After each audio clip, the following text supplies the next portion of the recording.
The US is the largest by far in venture capital, with only China a very distant, if fast-moving second. Venture capital in the US has also held on to its vitality, unlike the balance of the US corporate world, which is underinvesting in R&D and new ventures and overinvesting in stock buybacks and return-enhancing conservatism. It has become increasingly monopolistic in those industries free from disruption.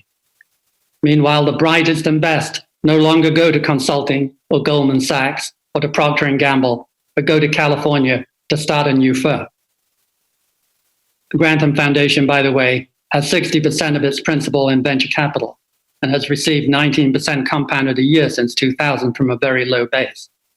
We aspire to 70% in 10 years, of which half, or 35%, will be in green tech, where Boston is a very exciting place to be.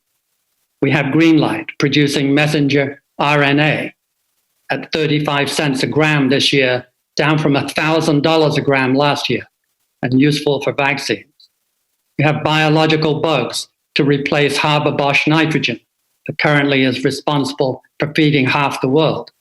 We have second-generation fusion and cheap, non-flammable, solid-state lithium-ion batteries, etc., etc. America, by the way, is the land of exceptionalism. Best at everything is the professed belief.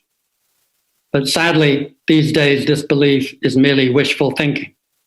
In almost every important indicator of social health and the quality of life, the US has slipped badly since 1964 when I arrived. Little did I know that was the sweet spot for US capitalism.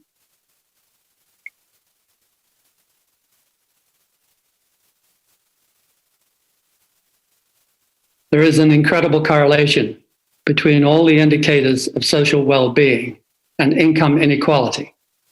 The US is the least equal of any developed country, on a par with Brazil. And the higher you are on this list here, the worse you are.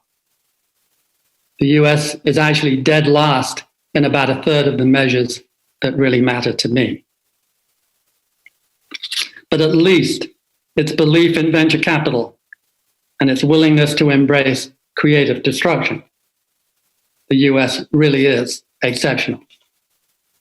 But Schumpeter also saw the great risk that capitalism's very success would create a serious problem. It would acquire increasing political power, the corporate system. It would use that to control or capture the regulatory bodies that are so necessary to protect society from externalities. Corporate power would lead to laws that favor the largest corporations and the richest individuals. And this in turn would lead to even more profits, which are 50% higher now in the US since 2000 as a percentage of GDP than in the prior 50 years. And that would lead to yet more power. This self-reinforcing cycle would go on, Schumpeter argued, until society, resenting the injustice and inequality, the top 1% wealth in the US today equals the bottom 80%, would push back, moving the center of gravity more towards socialism that Schumpeter feared so much.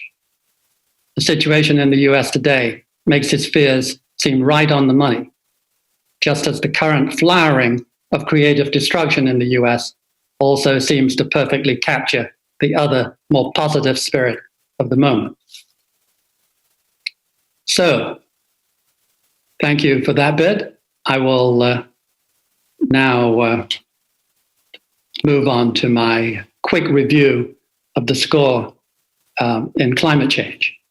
This is the famous chart that shows the ebb and flow of carbon dioxide particles per million. There's very little. You might not know that if there was no carbon dioxide in the atmosphere, we'd live on a frozen glob of ice at 25 degrees minus centigrade, with only bacteria, perhaps. And the difference between the ice ages, of which there are 4 here, and the wonderful interglacials, which we have been enjoying, the 5th one, is only 120 parts per million. Thank heavens, carbon dioxide is a very, very effective greenhouse gas. But we have just since 1950 increased our carbon dioxide count by as much as that which separates 2 miles of ice on Manhattan and Stockholm from a interglacial like today. And we will add as much again before we're finished. That much is certain. One of the things that has been hard to spit out until recently is that all of the damage is accelerating. The first half of the last century, temperature rose by just 0.007, and the second half by twice that. And in the recent surges associated with El Niños, they have gone up by 25 bips.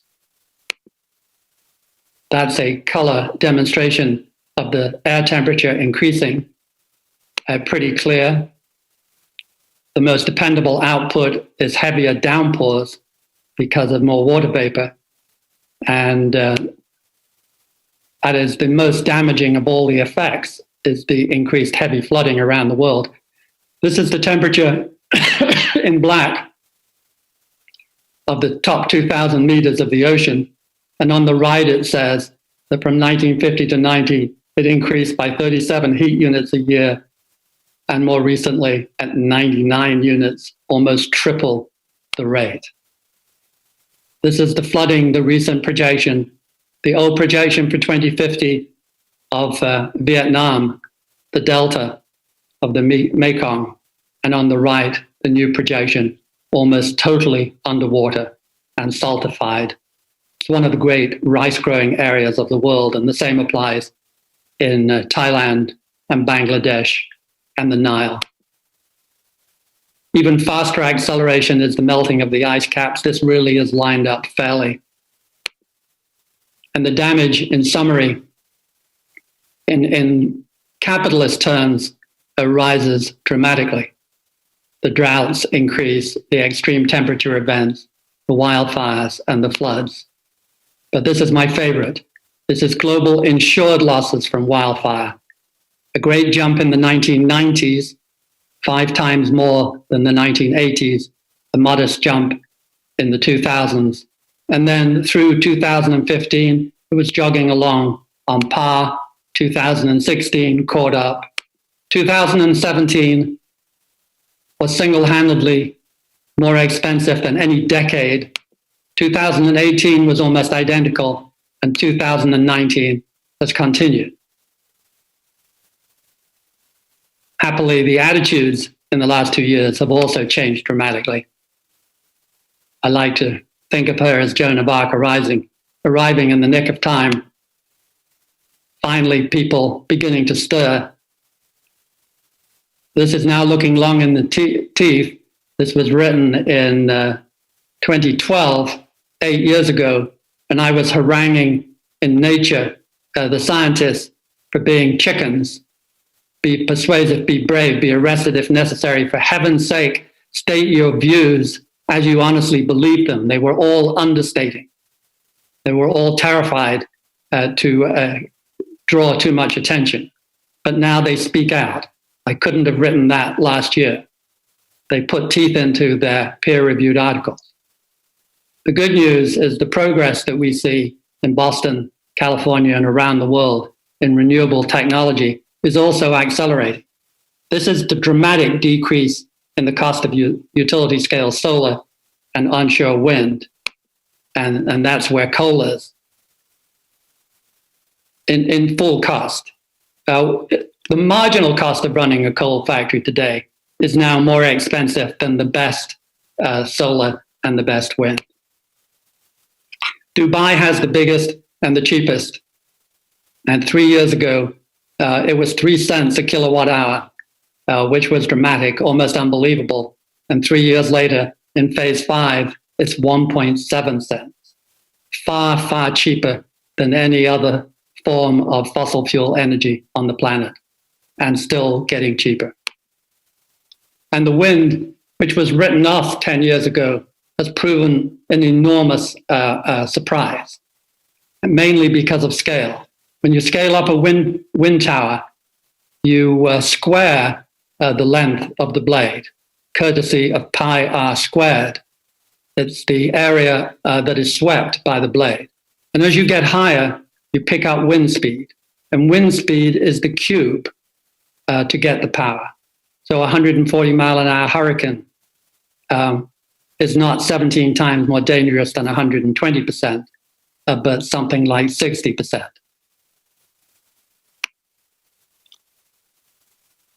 Offshore in the North Sea, we had a dramatic example last year when the bids for giant offshore, actually 9 megawatts, so by the time you get to 12, which is over on the left, they will be a lot cheaper again, came crashing down for bids at 2023, catching up with onshore wind because the scale of those offshore wind turbines is so much greater, slashing through solar on the way in the north and becoming better than the wholesale price and existing gas. Batteries had been left behind, we thought, growing at 4 or 5% a year until about 2010, when Tesla, for $1,000 a kilowatt hour, was making do. And since then, you see the rate of decline, where Tesla last year was probably below 150 and aspires in 2025 to 80. And should we get to solid state with half the volume, half the weight, we should see prices down to 40. Anything below 100 is cheaper than building your regular Mercedes and BMW. The bad news, after all these brilliant new developments and progress, we still see a forecast for 2050 where 51% is still fossil fuel, which means carbon emissions continue to rise and 1.5 degrees is sadly out of the question. By 2050, we should be very close to 2 degrees centigrade, even if we start to behave a little better than we do now. On a related topic of erosion, this was set up outside a library in Iowa, and you can see in 1850 they had 14 inches of the best topsoil in the world. And by 2018, we called out the people who had done this, and they gave us the 4.7 inches, down from 14. You need 4 inches. You absolutely need 3. So what has happened here is 10 inches of safety margin has gone down to 1 inch of safety margin. And this is the same all over the world, including Germany and the UK. Of course, the oil companies knew all of this, going all the way back to 1962. But perhaps my favorite comes from the president of the American Petroleum Institute, how they must wish they could erase this. The pollution from internal combustion engines is so serious and growing so fast that alternative non-polluting means of powering automobiles, buses, and trucks is likely to become a national necessity. And then they move their money to funding obfuscation. And this is deliciously the Exxon scientist in 1982 projecting almost perfectly the 420 particles, parts per million for next year. It's 412 today. GMO, my firm, runs a climate change portfolio. So this is the 10-second commercial. It looks perfectly normal with tradable securities, clean energy, grid, copper, energy efficiency, agriculture. No surprises. The belief here is try and understand these rapid rate of change faster than the other guy. And finally, a word on toxicity, about which nobody apparently knows or cares anything. This is a meta-study of the sperm count in the developed world. From 1973 to 2011, it dropped by over half. Now, you really can use 50. And if you extrapolate backwards, which I'm in a sense trained to do, it's clear that back in the age of DDT, it was about 120. And this year, it's about 40. And at 40, 15 or 20% of people, young couples, need help. But it will, at this rate, And the experts say it shows no sign of decelerating.